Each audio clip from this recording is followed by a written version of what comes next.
It was called Brampton SAFE CITY, with programs like Neighborhood Watch, Youth Education, and Brampton's Best City. The current council in Brampton decided to defund the program, and it is no longer in existence. But as it closed, a scandal arose, and there's many questions regarding Brampton SAFE CITY.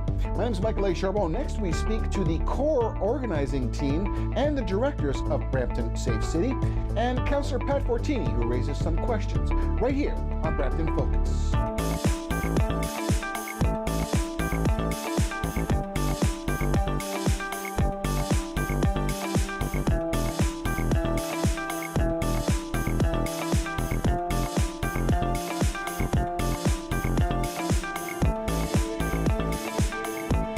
And welcome back to Brampton Focus. Our topic today is Brampton SAFE CITY. If you recall, this was an organization that worked for some 32 years in the city of Brampton, and with the new mayoral team coming in and councillors, it was budget cut time, and this was one of the organizations that had its budget removed. One of the councillors who was raising some questions as to how it closed and some of the issues that surrounded it is Mr. Pat Fortini. Pat Fortini is City Councillor for Ward 7 and 8, and he joins us now on Brampton Focus. Pat, thanks so much for being here today with us. Thank you for having me. My first question to you is, Brampton SAFE CITY, it's been around for almost 32 years. Did it deliver a good service? Was there value in what they gave the city? Well, when I was knocking doors, a lot of people were telling me, I hope you don't support SAFE CITY, and then you get people that saying, hope you do support SAFE CITY. So it's kind of hard to make a decision when half the people don't want it and a lot of people say, please do. For me, in the past, I didn't think so. They didn't provide much of a necessary thing for the city. And giving all these grants to all these organizations the way they is, I don't think so it was the right choice. So I think we're glad we cut the funding for them. So Brampton SAFE CITY was a non-for-profit organization. It was basically funded by the city of Brampton to a large part. In 2014, almost to the tune of 50%, $232,000. Its budget in 2014 was $471,000, but 70% of the money spent was on wages of 4 people and 1 student. So you paid $333,000 in wages.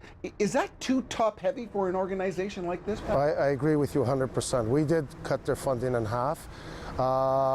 We believed, giving all this money to wages, it's like, and when we actually read the report, I was kind of shocked when I thought the money was given just to them. What they were doing is, we paid all the payroll and rent and all, and then we sent them an invoice. So the invoices were not being paid, and it kept piling up until he had decided to close down. To send all this money just for payroll, it's like having city staff. It was the same thing. It wasn't really providing us anything. Now, I've gone to a couple of places with SAFE CITY. I didn't really think it was a good, providing for the city what they were doing. Wages were paid by the city. It's a very kind of back-asswards, if one would say. This is a non-profit. Why did the city pay the wages, Pat? I never knew that until I got into council. I always thought, we give them the funding and everything's done like a regular business, like I would have my business. You pay WSIB and all. Instead, everything was done through the city, and then an invoice of $21,000 was sent to them to SAFE CITY to pay for all the wages, which those are the part that never got paid. But this is not the only $97,000. I'm kind of concerned about our tax money. There's also $60,000 from the region. There's also Trillium. There's also federal government. So, and also private organization give the money. So it kept piling up, and this has been going on for years and years. So it was time to stop that. So who was supposed to supervise this? It's a community organization. Is it the CFO, the board? Who's supposed to supervise this? Well, they had the board of directors, right? But as far as I know, Larry or Zachary, I think his name was, he was the chair, the head director from 2005. Actually, I want to correct you. It's been like 1989. It's almost 26 years since it's been in organization. So a long time. Okay, well, the report I got, it was 2005. We're not saying that the money has been lost or taken. What I'm trying to accomplish is I'm saying I want to see bank statements. When I get my bank statements every month from my company, my accountant does it. When it raises a red flag, the way you prove it to Revenue Canada, you have to provide expense journals, you have to provide ledgers, and you have to provide bank statements. And it shows exactly the in and out of transactions, what's happened to your account. He's not providing that. So at the end of the day, how could we believe where this money's spent? He could spend it anywhere. So, you know, and then another thing, he closes Safe City, sells all the merchandise, and now he wants to go into bankruptcy. Well, let him go bankrupt. For me, that's illegal to do, and that's why he hasn't done it until now. So it boils down to, like, at the end of the day, you want to go into bankruptcy, you should call a, you know, liquidator, coming in, does everything, and pay people off. Then I can believe it. You don't sell everything in the store, say, well, I can't pay anyone, I'm going to go broke. Well, where's the merchandise? Well, KPMG filed a report to council, and I'll read one of the disclaimers, if you would say. Verification of revenue was limited to the amounts recorded in the records of Brampton Safe City. There's a fair bit of money still owed here. Where do we stand with this? That's the only one. We've asked Mr. Zachary to come in, or anybody from the board to come into council to ask any questions. It's kind of funny how they come over to ask for funding, but when it comes to answering questions, nobody shows up. And just because they got a financial audit, that doesn't mean anything. They see where the money's spent. We don't, as the taxpayers. When Revenue Canada raises a flag, and I'm going to repeat this again, they want to see your bank statements. They don't care what your bank account or your accountant does. They look at the expenses. Revenue Canada doesn't see it. So I'm asking for 2 years bank statements, and I want to know where this money's been spent. They also received a HST tax credit. That means he filed late, and he was still receiving money. And as far as I know, the bank account is still open. So, Councillor Fortini, who's on the hook for this money then? Well, I don't want to use anyone from the board responsible. You know, but someone had signing authority, someone had a debit card, someone had a visa. And as well as I know, anybody that goes out of town, I could be in North Bay or in Timmins, is going to show on my card spent in Timmins. So that's what we want to see. We want to see where this money's spent. So whoever had the signing authority or had these cards, they should come forward, which they don't. So we got a report that to drop it. I cannot see us saying we don't want the money back. It's taxpayers' money. They have the right to know. Well, Councillor Fortini, as of September, there has been some talk of the city forgiving the grant. Where do we stand with that, with the money that's owed the city? Well, so far it hasn't happened. We've been asking for bank statements, which I put the motion on, they all support it, and they have to give us 2 years. And then we're going to look at that and then decide, okay, the money spent wisely or it's not spent wisely. If the money was spent, like John Spiveri said, it could have been even spent in Hawaii, we don't know that, and that's just a saying. I'm not saying he did. So, you know, when someone asks you, bring bank statements, and you don't want to bring them, it's raising a red flag to me. It's raising my eyebrow, saying, why won't you bring them? Councillor Pat Fortini for Ward 7 and 8 in Brampton. Thank you so much, Pat, for joining us today. Well, you've heard some interesting comments from the councillor, and this is all about Brampton Safe City. In our next segment, we're going to meet some of the core organizers from this, and we're going to ask about bank statements. We're going to ask about, do you think that Brampton has suffered a loss by Brampton Safe City leaving? And we're going to ask some of the poignant questions, basically the same ones that I asked Pat, and see what these core organizers have to say. You're watching Brampton Focus. My name is Michael A. Charbon. We'll be back with more right after this.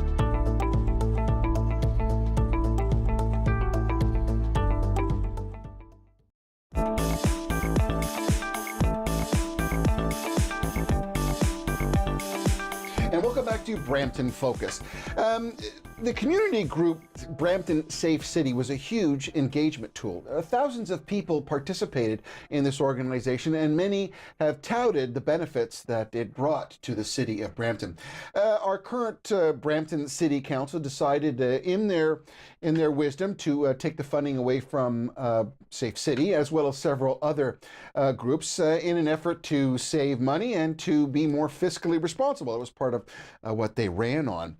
But now, after the Safe City has been defunded, there's a little bit of controversy. There are some outstanding bills, and there are some questions from some councillors as to how things were done, how things were shut down, and really what happened in the duration of this. Joining me today is, right beside him, is Mr. Larry Zacher, who is the past executive director of Brampton Safe City, and the current president of Brampton Safe City, Mr. Winston Mapp. Gentlemen, first of all, I thank you so much for being here today. You both saw the interview that I did with Pat Fortini.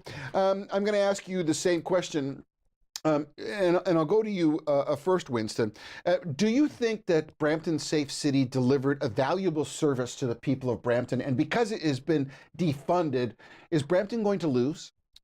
Yeah, I would say that Brampton have lost a very important community group. The work that we did as a group serving the community in youth, senior safety, road safety, and neighborhood watch. We have lost all of that. So you integrated with police, you went to schools, students, seniors. There was a wide touch point of people that you serviced and touched, right? Yes, we were in partnership with all of those groups. We had members on our board were police, were Peel Health, we had the school board, and we had some counselors that basically were part of our organization. Part of our board. I'll go to you now, Larry. I mean, one of the questions that I raised with Pat has to do with dispensation of funds. When you look at, particularly in 2014, almost 50% of the budget, some $232,000, was granted by the city of Brampton to Brampton Safe City. And in the reconciliation or forensic audit, if you wish, to a certain, not in its true sense, forensic audit, but that some 70% of the money paid to Brampton Safe City was for wages. That's correct. Now, to some, that's alarming. I understand there's a core group of people, but how do you react to that criticism? Well, I think because of the primary function of Brampton Safe City was to deliver education in the schools and to engage people in the neighborhoods. Most of that staff wages went for program coordinators and people who actually went and delivered education to the kids in the schools, as well as coordinating people through Neighborhood Watch and our other neighborhood programs.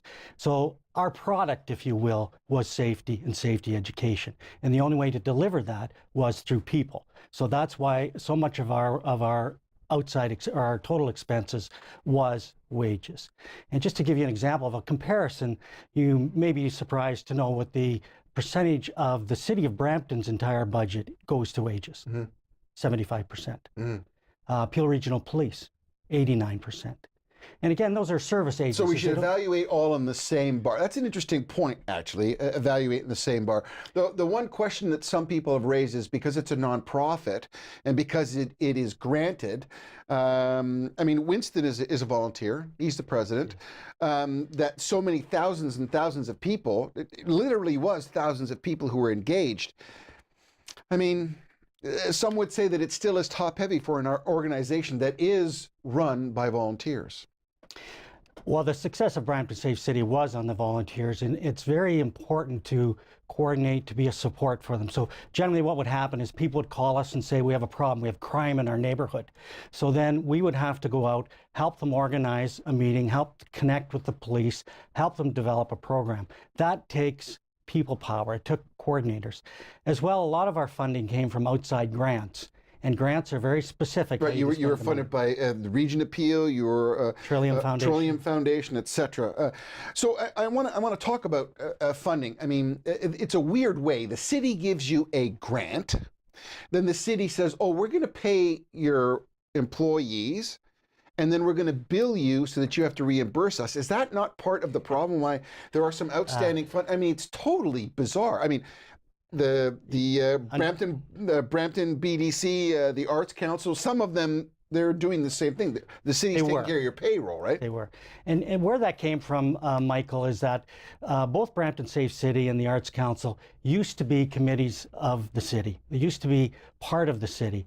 I can't speak for the Arts Council, but in the case of Brampton Safe City, back in 1999, they felt if we went out and incorporated as a nonprofit organization, we would be then eligible for outside grants. So they did. But as a part of the evolution of being a program within community services of the city to becoming its own entity, the city of Brampton offered to do a number of services. And one of them was do the payroll in kind, because we didn't have very many people, we didn't have the administrative support to do payroll.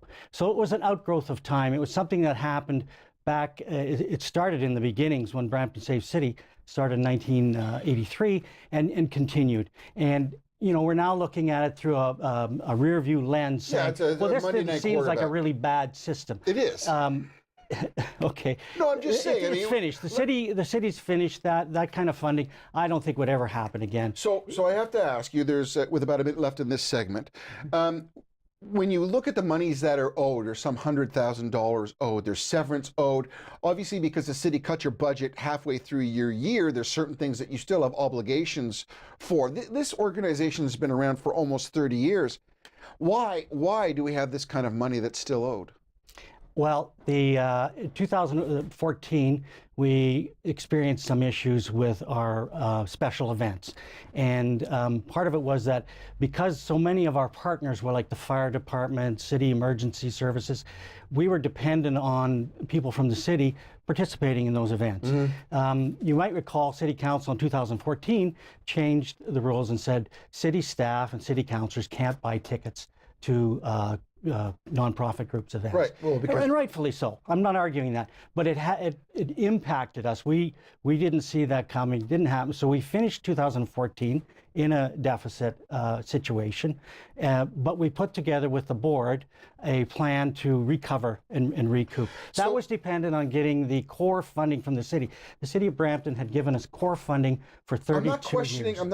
Larry, I'm not questioning your core funding. I'm questioning who is the person who's responsible for making sure that there was some safeguards. When we come back on our next segment, I want to first of all say thank you to Winston for your service to the city as a current president, Winston Mapp. The stuff that you guys have done and the people have talked highly of the services and things that Brampton Safe City has delivered. So I thank you so much for your service. When we come back in our final segment, we're going to continue our discussion with Larry. We're going to talk about bank statements, and we're going to talk about monies that are owed, and we're going to drill down a little bit, and we're going to welcome Jim Bird, who is also a past president and one of the directors of Human Resources. You're watching Brampton Focus. We're talking at Brampton Safe City. My name is Michael A. Charbon. Back with more right after this.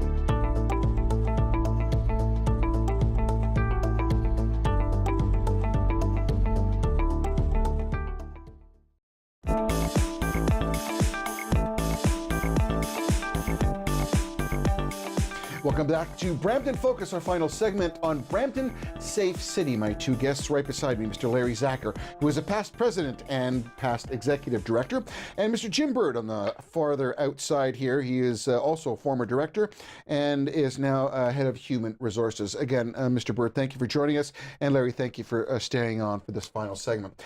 One of the things, if you watched our first segment with Pat Fortini, Councillor of Wards 7 and 8 for Brampton, is the question, why do we not have bank statements? KPMG did an evaluation. They submitted their report to council, and what Councillor Fortini is saying is, why can't he see the bank statements? Why are there no bank statements? Well, the reality is that Pat is either misinformed or doesn't know that the bank statements were turned over to the City of Brampton staff. We turned them over to the treasurer in June of this year as part of a review.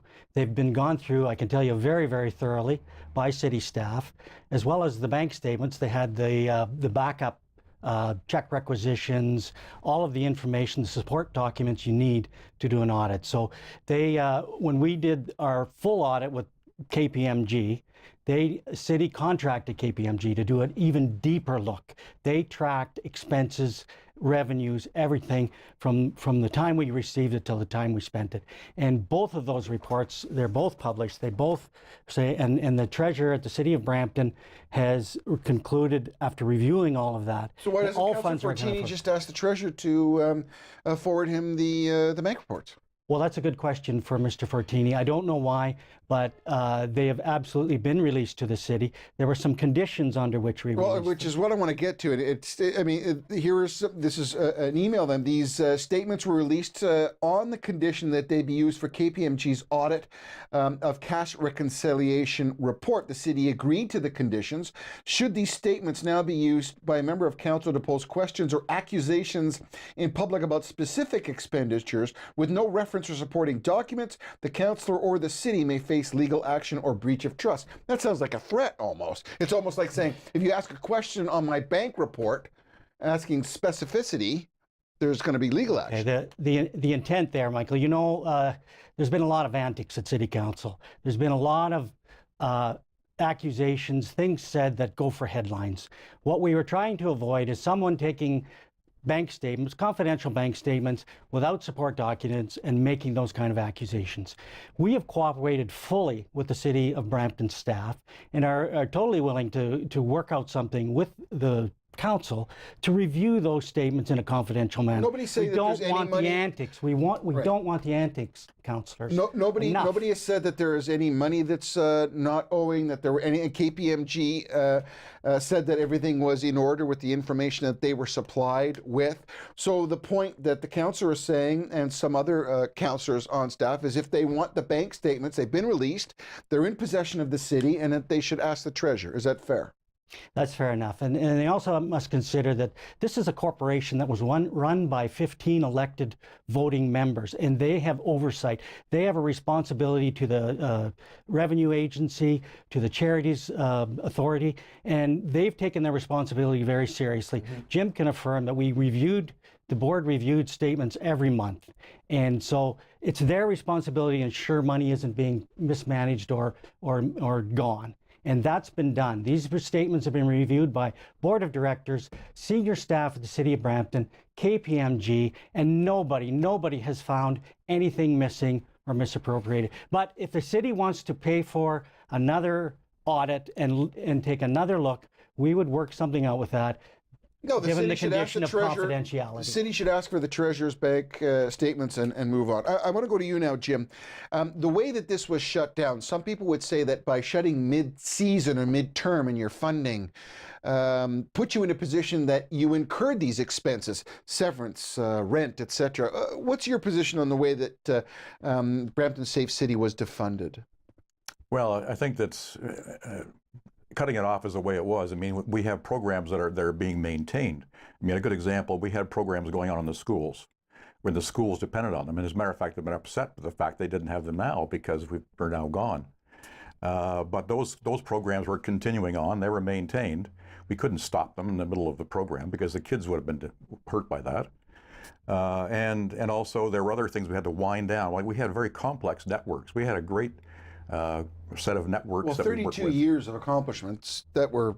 Yeah, we had over 100 and some odd people in our partnership, and we had hundreds of volunteers out there. So we had to sever all those networks and get them all cleaned up, and just to drop them right away without easing them into it is another issue. But certainly the issue of the programs ongoing, we had commitments to our funders that we had to maintain programs for a certain period of time, and we said, okay, look, it's also a benefit in terms of severance, because we just give people working notice.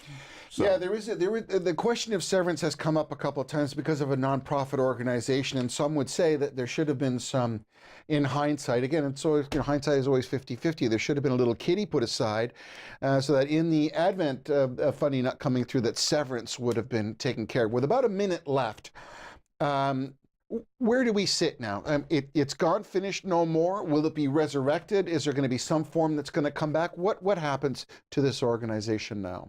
Well, the organization is finished. What we'd like to do is we're trying to dissolve the corporation. And in order to do that, in Ontario, you cannot dissolve a corporation while it's owing money, while it's in debt. Right. But the City of Brampton has the option to give a letter of consent to us dissolving. We talked about forgiving the loan, right? Or forgiving the grant. Yeah, where are you at with that? It's not even that anymore. It's not forgiving. It's just agreeing Brampton Safe City can dissolve, can close down. They don't have to forgive the loan. They just recognize to the provincial authority that they realize money's being owed, but we'll be gone. But the organization is, for all intents and purposes, has been gone for 14 months. There's no plan to resurrect it. There's still a huge need for safety in Brampton, but that's going to have to be a new champion, a new group, people in their neighborhoods. Larry Zacher, past president of Brampton Safe City. Also, thank you to Jim Bird, who is also a past president and former gentleman who's in charge of human resources. I'd like to thank our other guest, Winston Mapp, who came in, and also Pat Fortini, City Councillor for Wards 7 and 8. My name is Michael A. Charbon. You've been watching Brampton Focus. If you want to get in touch with us, get to our Facebook page at bramptonfocus.ca. We'd like to see you and hear what you have to say. Thanks for watching. See you again soon.